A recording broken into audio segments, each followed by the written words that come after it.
You grew up watching money disappear before it arrived. You learned to stretch everything, a dollar, a meal, an explanation. You told yourself it would be different when you earned your own income. You worked harder than anyone around you gave you credit for.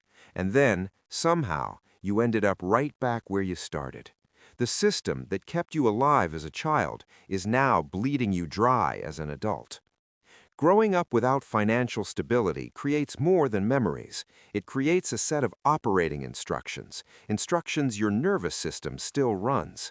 The system that built your resourcefulness also built your relationship with money, and it was calibrated for a completely different environment. You finally have a month where income exceeds expenses. You don't feel relief.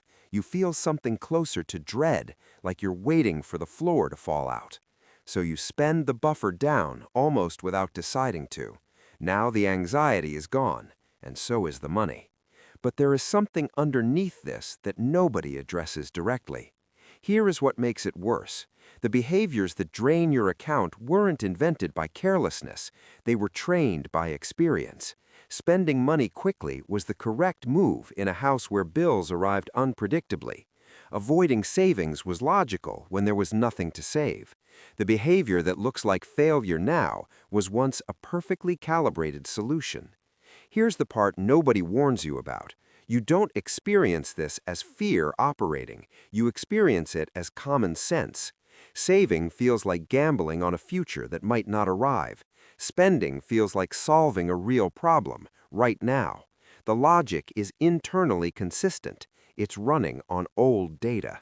And it goes deeper than that. The environment of scarcity doesn't only reshape your spending, it reshapes your sense of permanence. When nothing stable lasted, money, housing, safety, your brain stopped treating stability as real. Stability became the gap between problems, not a destination, a waiting room you'd eventually have to leave. Here is the dimension almost nobody discusses. You were not passive in the system you grew up inside. You were competent. You managed things that were never yours to carry. That competence is real and it is yours, but the financial strategies that competence produced now work against you. Avoid accumulation. Prioritize immediate relief. Treat windfalls as temporary. Not because you lack discipline, because your discipline was trained for a different game. You pay off a credit card, you feel genuine relief. Then 6 months pass, the card is maxed again. Not because you were careless, because available credit feels exactly like the buffer you learned to use correctly. The hole-digging behavior and the survival behavior are structurally identical. There is no laziness in this, there is only a system running the program it was given. The problem was never willpower. The problem was always the environment that shaped the instructions. When you understand the system, the behavior stops being a character flaw. It becomes a mechanical output. The system was designed, by your circumstances, to produce exactly this result. Changing the output means changing the conditions, not punishing yourself for running the original program. You are not the sum of your choices. You are the sum of the conditions those choices were trained inside. You did everything right, and somehow that is the problem. You read the environment correctly. You adapted. You survived. The moves that look like failures now were the right moves then. Nobody explained that surviving scarcity and building stability require opposite instructions. That is not a gap in your character. That is a gap in what anyone bothered to tell you.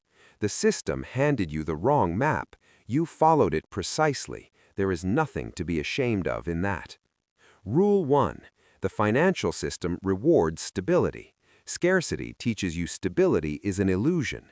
These two truths are in direct collision, and the system never acknowledges that collision exists. Rule 2. Spending windfalls quickly is a trained response. In environments where money not spent was money that disappeared, fast spending was correct.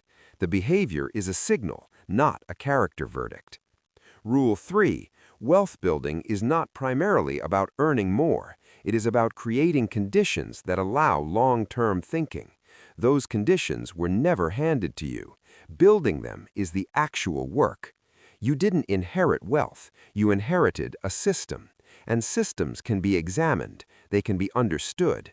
When you understand the instructions you were given, you stop fighting yourself. You start operating with awareness instead of confusion, not because you changed who you are, because you finally saw the game you were actually playing.